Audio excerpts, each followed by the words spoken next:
히브리서 10장 11절에서 18절까지입니다. 히브리서 10장 11절에서 18절까지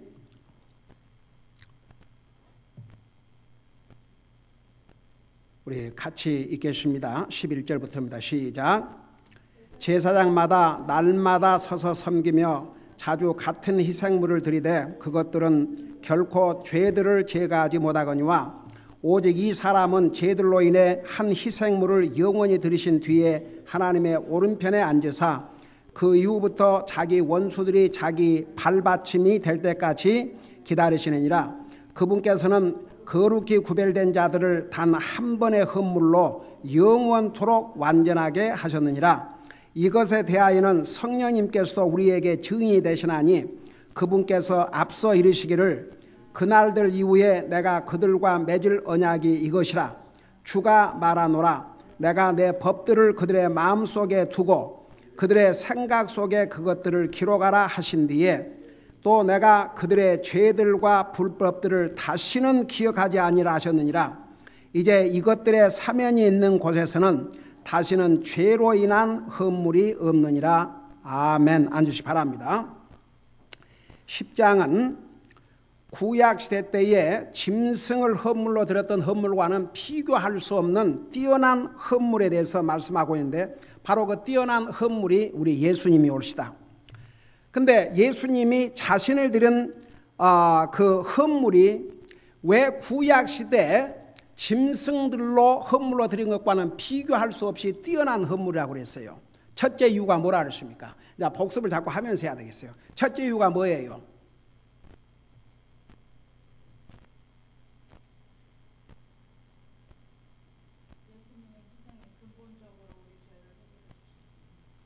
다 같이 대답해 봐요. 시작. 다 같이 대답해 봐요. 왜 예수님의 희생이 짐승의 희생물과는 비교할 수 없이 뛰어난 희생물인지 첫째 이유가 뭐라고요? 네. 구약시대 때에 짐승을 헌물로 드린 헌물은 우리 죄 문제를 근본적으로 해결하지 못했습니다. 일시적이었습니다. 그러나 예수님께서 자신을 헌물로 드린 다음에는 더 이상 죄 때문에 짐승을 잡아 죽여야 될 필요가 없게 됐다고 말입니다. 왜? 우리의 죄 문제를 근본적으로 해결해 주셨기 때문에. 자, 두 번째, 왜 예수님이 드린 그 희생은 구약시대 짐승과는 비교할 수 없이 뛰어난 희생입니까? 두 번째 이유가 뭐라고 그랬어요? 우리 11절에서부터 18절 오늘 우리가 읽은 내용에 옵시다. 두 번째 이유가 뭐라고 그랬습니까?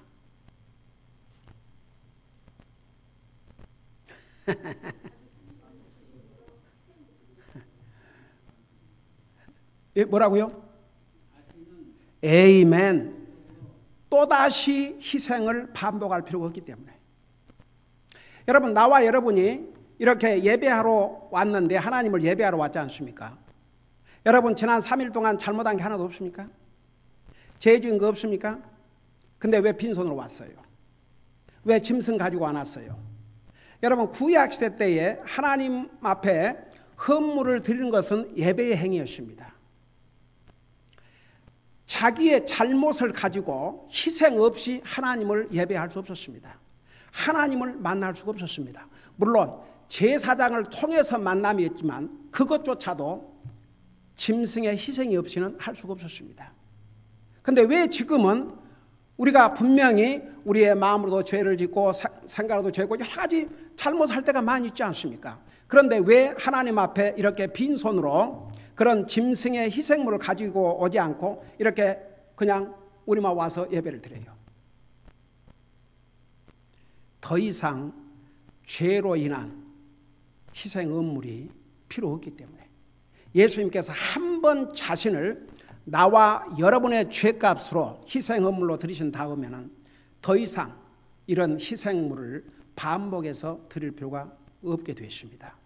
하나님께서 우리에게 요구하시는 건 뭔지 아세요? 다른 거 아니에요. 여러분 로마서 12장을 잠깐 보세요. 로마서 12장. 우리는 예수 그리스도의 그 희생의 헌물을 통해서 우리의 죄를 용서받게 됐습니다. 다시는 이 죄 때문에 희생물을 드릴 필요가 없습니다. 그래서 우리가 짐승을 가지고 오질 않았어요. 우리 몸만 이렇게 와서 지금 하나님을 예배하고 있습니다. 여러분 로마서 12장 1절을 보시기 바랍니다. 우리 그 부분을 우리 같이 한번 읽겠습니다. 로마서 12장 1절입니다. 시작. 그러므로 형제들아 내가 하나님의 긍휼을 힘입어 너희에게 간청하노니 너희는 너희의 몸을 거룩하고 하나님께서 받으실 만한 살아있는 희생물로 드리라. 그것이 너희의 합당한 섬김이라. 여러분 보세요. 구약시대 때 여러분 이걸 잘 이해하셔야 됩니다. 구약시대 때에 죄를 짐승이 지었어요? 사람이 지었어요? 근데 사람이 죄를 지었는데 그 사람을 하나님께서 죽이셨어요? 아니에요. 안 죽였어요. 그 대신 누구를 죽였어요? 짐승을 죽였습니다. 그러니까 구약시대 짐승은 사람이 지은 죄값으로 죽임을 당했습니다. 제가 옛날에 창세기를 가리킬 때 자세하게 설명했습니다. 여러분 아담과 이브가 범죄하기 전에 공중에 나는 새와 모든 들짐승과 이 바다에 있는 물고기들의 이름을 누가 지어줬다고 그랬어요? 아담이 지어줬습니다. 어메이징이죠. 그리고 그 아담으로 하여금 모든 만물을 다스리게 해주셨습니다. 하나님께서. 근데 아담 이브가 죄를 범했어요. 죄를 범하고 나니까 자기들이 하나님 말씀에 불순종한 걸 본인들이 알았어요? 몰랐어요? 바로 알았습니다. 그래서 하나님 앞에 용서를 구했습니까? 숨었습니까? 숨었어요.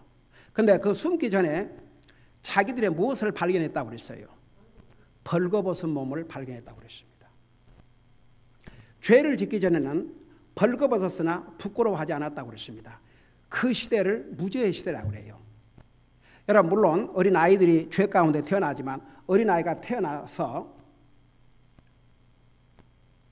바로 자기 부끄러움을 알아요? 몰라요? 몰라요. 애기가 어느 정도 이제 커야지 부끄러운 걸 알지. 그 전에는 꾀를 먹고 있어도 부끄러운지 모릅니다. 사람도 그랬습니다. 근데 죄를 범하고 나니까 제일 먼저 뭘 봤냐 그러면 자기들의 벌거벗은 몸을 보았다고 그랬습니다. 부끄러웠습니다. 그래서 감추기 위해서 무엇으로 옷을 만들었다고 그랬어요? 나무잎으로. 그 나무잎이 얼마나 가겠습니까? 그래서 결국 하나님께서 가죽옷을 해 입혔지요. 그 의미가 무엇이라는 거 옛날에 창세기 공부하면서 자세하게 가르쳤습니다. 여러분 아담과 이브의 죄로 말미암아 인류 역사에 최초의 짐승이 죽임을 당했습니다. 그 하나님께서 아담과 이브에게 가죽옷을 입혔다는 의미는 아주 중요한 의미가 있습니다. 그 죄값을 아담 이브가 하나님께서 분명히 그 먹는 날은 죽는다고 그랬는데 그들 죽었어요? 안 죽었어요? 바로. 그래요? 육신이 안 죽었지요. 영혼은 바로 죽었어요? 안 죽었어요? 영혼은 바로 죽었습니다. 영혼이 죽었다는 의미가 뭐냐 하면 하나님과 분리되는 것이 영적인 죽음입니다. 그러니까 더 이상 그들은 범죄한 다음에 하나님을 볼 수가 없었습니다. 하나님을 피해갔습니다. 영적으로 죽어 있었습니다. 그리고 그들도 죽어야 됐습니다. 사실은. 육체적으로도 죽어야 됐습니다.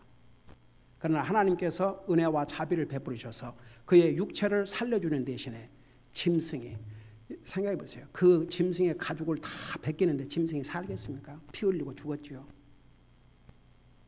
그래서 여러분 보세요. 구약시대 때에 죄를 지은 자는 죽어야 됩니다. 그런데 하나님께서 그 사람을 살려주신 대신에 짐승을 대신 죽게 하신 것이죠. 자, 이제 구약시대 때는 그것을 수없이 반복을 해야 됐습니다. 근데 그건 일시적이었습니다. 아무리 수많은 짐승을 죽여도 사람들의 죄를 근본적으로 해결하지 못했습니다. 죄를 지면 또 갔다, 죄를 지면 또 갔다 짐승을 희생시켰고 또 짐승이 죽어야 됐고 또 짐승이 죽어야 됐습니다. 그런데 예수님께서 자기 생명을, 자기 자신을 나와 여러분의 죄값으로 희생물로 드리신 다음에는 더 이상 희생물이 필요 없었습니다. 그래서 지금도 보세요. 우리가 지난 예배 후에 잘못한 거 많지요. 근데 우리가 짐승을 가지고 와서 그 짐승을 죽여서 피 흘리는 제사를 드린 게 아니고 우리는 이렇게 와서 그냥 하나님 앞에 예배를 드리는 거예요. 하나님을 찬양하고 하나님 앞에 드리고 기도와 헌금으로 주님 앞에 드리고 하나님의 말씀을 듣고 이렇게 하나님을 예배하는 거죠. 근데 오늘 로마서 12장 1절에 중요한 요 단어가 있어요. 너희는 너희의 몸을 거룩하고 하나님께서 받으실 만한 살아있는 희생물로 드리라. 그러니까 우리 자신, 우리는 예수 그리스도를 통해서 구원받은 하나님의 자녀들이 되십니다. 그 대신 보세요. 우리 자신을 희생물로 드리라고 그랬는데 무슨 희생물로 드리라고 그랬어요? 살아있는 희생물. 우리를 죽일 필요 없어요. 살아있는 우리 몸을 주님 앞에 드리면 이게 희생물이 됩니다. 그 다음을 보세요. 너의 몸을 거룩하고 하나님께 받으실 만한 살아있는 희생물 드리라. 그것이 너희의 합당한 섬김이니라. 영어로 보면 This is your reasonable service. 그러니까 우리가 몸을 드리지 않으면 주님을 섬길 수 없습니다. 우리의 몸을 드려야 이게 최소한의 주님을 섬김이 됩니다. 그래서 여러분 보세요. 지금은 짐승을 잡아 할 필요가 없어요. 헌물로 드릴 필요가 없습니다. 예수님께서 자기 자신을 완전한 희생물로 드렸기 때문에 그 대신 그 예수님의 희생을 통해서 구원받은 우리는 우리의 몸을 산채로 주님을 섬겨야 됩니다. 우리가 이 몸을 우리 죽일 필요 없어요. 예수님이 대신 죽으셨습니다. 우리가 살아있는 이 몸을 가지고 주님을 섬기면 이게 하나님 앞에 희생물이 됩니다. 그리고 그것이 바로 합당한 섬김입니다. 제가 여러 번 얘기했지만 여러분 하나님을 섬기는 데는 우리 몸이 들어가야 됩니다. 여러분 성경에 너의 수고가 헛되지 않음이라. 하나님께서 너의 수고를 잊지 않으시리라. 그 수고란 말이 뭔지 아십니까? 레이버는 노동입니다. 노동. 그 노동에는 몸이 들어갑니다. 그래서 우리가 우리의 몸으로 주님을 섬기면 그게 살아있는 희생물이 됩니다. 우리 죽일 필요 없어요. 도리어 주님께서 우리의 죄값으로 대신 희생을 하셨기 때문에 그래서 그 피로 우리를 사셨다고 그랬습니다. 고린도서 6장 19절에 뭐라 하십니까? 고린도서 6장 19절에 너희는 내 것이라 했습니다. 그러므로 내 몸으로 하나님 앞에 영광을 돌려드리라. 주님께서 그 피로 우리의 몸을 사셨다고 그랬습니다. 그래서 우리 몸을 가지고 주님을 섬기는 것이 이게 살아있는 희생물이요. 이게 하나님 앞에 합당한 섬김입니다. 자, 이런 걸 생각하면서 다시 히브리서 10장을 이제 가서 한 절 한 절 보십시다. 그래서 이제 왜 예수님의 희생이 완전한 희생이요 구약시대 짐승의 헌물과는 비교할 수 없는 헌물이냐 그러면 그리스도의 희생, 이 헌물은 반복될 필요가 없기 때문인데 자 그걸 생각하면서 11절 보세요.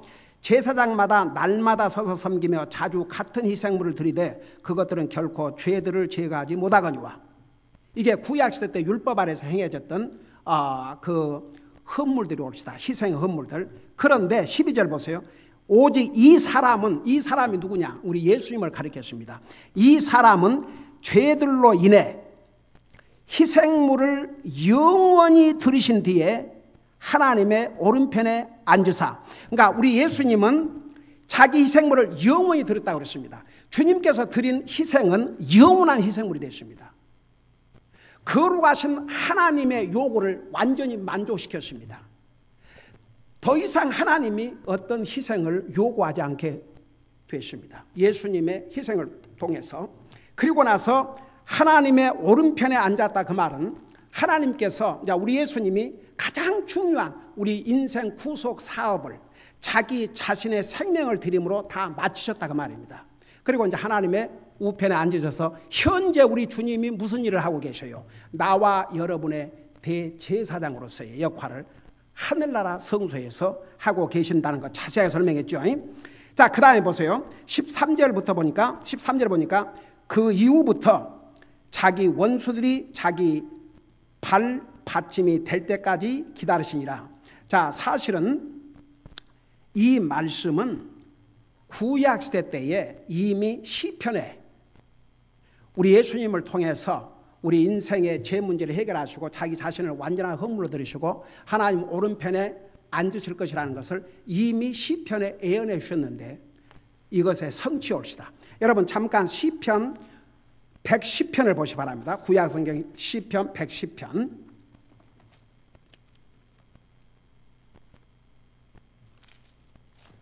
자, 110편 1절을 보세요. 자, 찾으셨어요? 여러분 보시면 들으세요. 주께서 내 주께 말씀하시기를. 여기에 앞에서 주는 하나님 아버지를 가리켰습니다. 주께서 내 주께 말씀해. 여기에 내 주는 예수님을 가리켰습니다. 앞에 주께서는 아버지 하나님, 그 다음에 내 주께는 예수님입니다. 그래서 주께서 내 주께 말씀하시를 내가 내 원수들을 예수님의 원수들을 내 발받침으로 삼을 때까지 너는 내 오른편에 앉아 있으라 하셨도다. 바로 이 말씀을 방금 히브리서 여기에 10장에 인용을 했습니다. 왜냐하면 이대로 이루어졌기 때문에. 자, 그걸 생각하면서 다시 한번 12절을 보세요. 오직 이 사람은 죄들로 인해 한 희생물을 영원히 들으신 뒤에 하나님의 오른편에 앉으사 그 이후부터 자기 원수들이 자기 발받침이 될 때까지 기다리신. 자, 이게 무슨 말이냐? 여러분, 예수님의 원수들이 누구예요?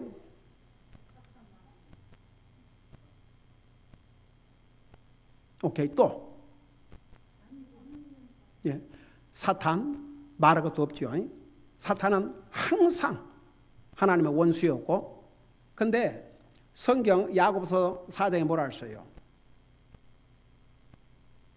세상의 친구가 되는 줄은 하나님과 원수라고 그랬고, 성경에 우리가 하나님 믿기 전에는 하나님과 우리와 사이는 원수 관계라고 그랬습니다. 우리가 구원받기 전에. 여러분 보세요. 지금도 하나님 안 믿는 사람들은 하나님의 원수 관계에 있습니다. 그래서 우리 예수님을 가리켜서 화목제물이라 그런 말도 우리 옛날에 그 교리 공부할 때 그 reconciliation 자세하게 설명했습니다.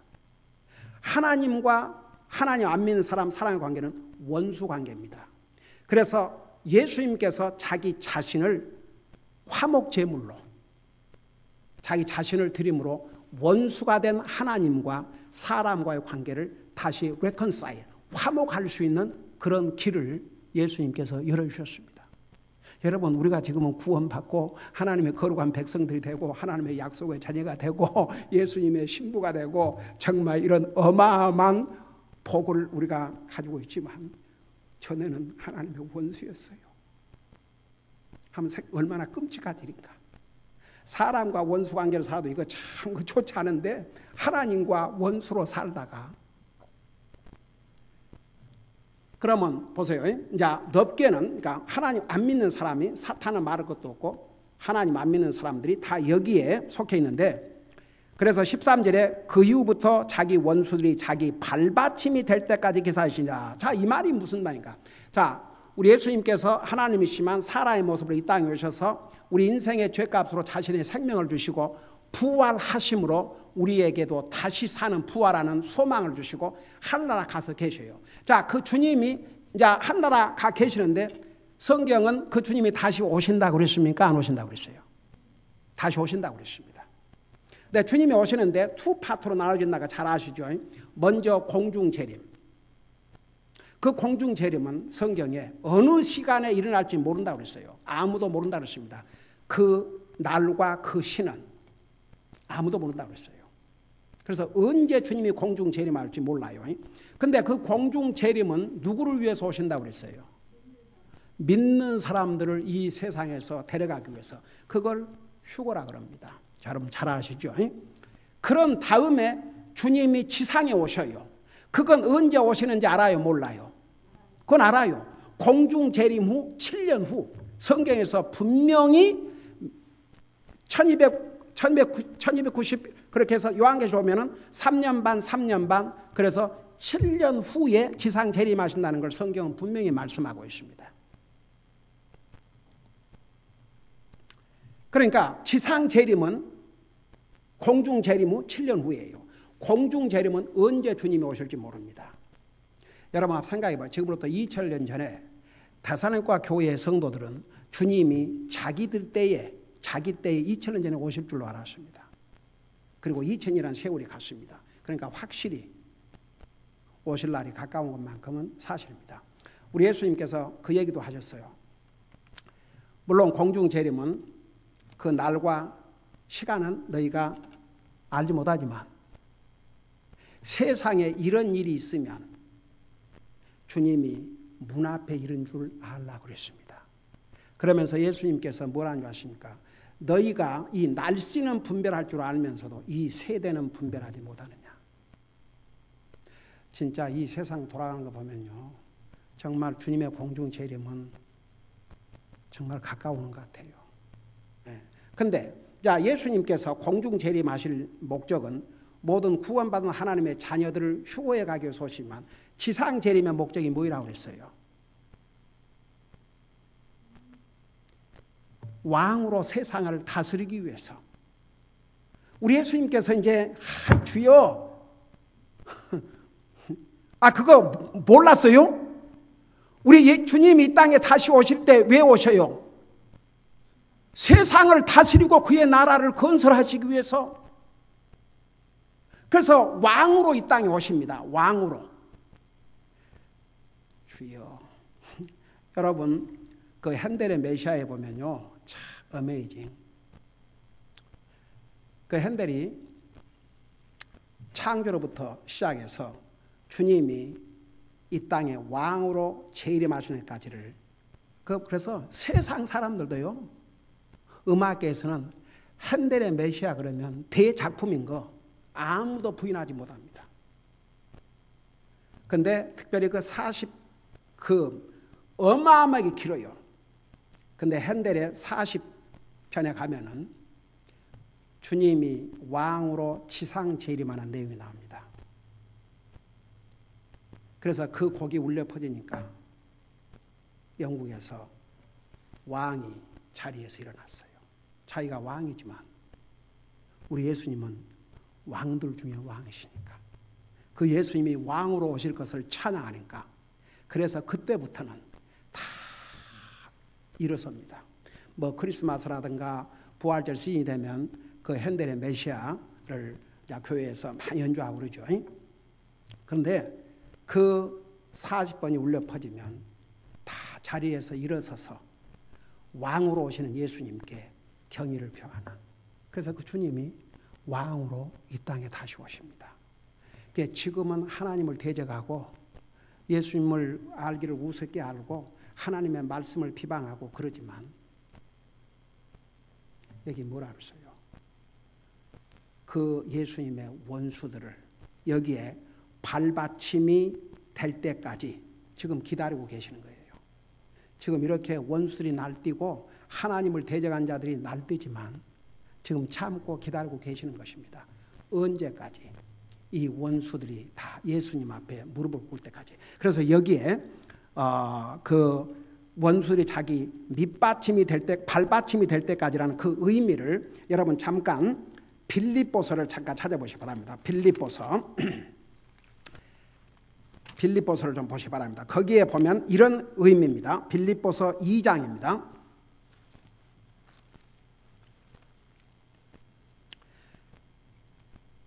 빌립보서 2장 9절 10절에 보면 이런 말씀이 있습니다.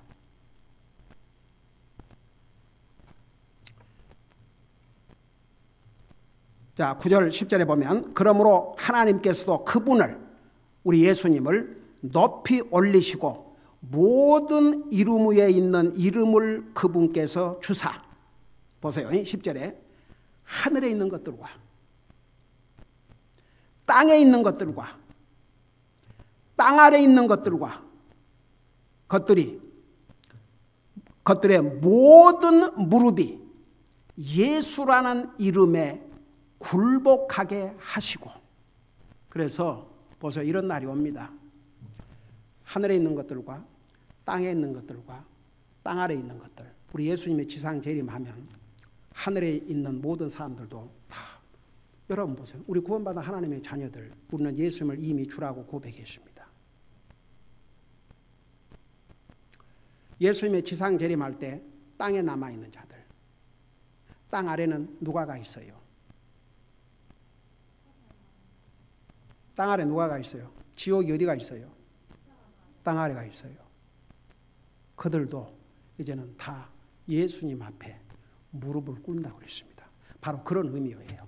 그래서 우리 예수님께서 우리 인생의 구속 사업을 단 한 번 자신의 생명을 주심으로 완전히 죄 문제를 해결하시고 더 이상 우리가 그 짐승의 희생을 반복할 필요가 없게 하신 다음에, 다시 말하면 우리 죄 문제, 우리 구원 문제를 완전히 해결하신 다음에는 하늘에 올라가셔서 아버지 하나님 우편에 앉아서 예수님을 믿지 않는 사탄은 말할 것도 없고 사탄과 그의 모든 추종자들 주님 앞에 무릎을 꿇고 주님을 이제는 그때는 부인할 수가 없죠.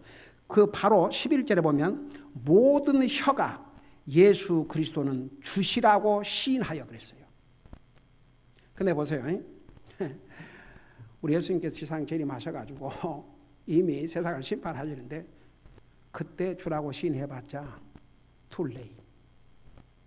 그러니까 지금 예수님을 자기 주로 시인한 사람이 구원받고, 사실 구원받은 우리는 주님과 함께 다시 이 땅에 오는 거죠. 그래서 여러분, 우리 주님께서 우리 구속 사업을 완전하게 해결하시고 지금은 하늘나라 가셔서 하나님 아버지 우편에서 나와 여러분을 여전히 위에서 중재하시고, 그 다음에 이제 주님의 때에 오셔서 그 모든 하나님을 대적한 자들이 주님 앞에 무릎을 꿇게 하는 날이 올 것입니다. 기도하십시다. 사랑의 아버지 하나님, 우리를 구원하시고 오늘도 주님을 예배하고 섬길 수 있게 하시고 오늘도 주님의 존귀하신 말씀을 배우게 해주셔서 감사드립니다. 주님의 희생이 아니었더라면 아무리 수많은 짐승을 죽여도 사람의 죄 문제를 근본적으로 해결할 수 없었지만 우리 주님께서 자신의 생명을, 자신을 완전한 희생물로 드리심으로 죄 문제를 완전히 해결해 주셨고 또다시 희생 헌물을 드릴 필요가 없도록 만들어 주셨습니다. 우리는 주님의 그 희생으로 말미암아 우리의 죄를 용서받고 구원받고 하나님의 자녀가 되고 번거롭게 우리가 잘못할 때마다 짐승을 죽여 희생의 헌물을 드리지 않아도 되는 이런 정말 자유함을 우리가 누리게 되십니다. 이 모든 것이 주님 때문이라는 거 잊지 말게 하시고 항상 그 주님 사랑하고 그 주님을 소중히 여기고 그 주님을 위해서 살 수 있도록 우리의 삶을 인도해 주시옵소서. 감사합니다. 사랑합니다. 예수님의 이름으로 감사 기도드리옵나이다. 아멘.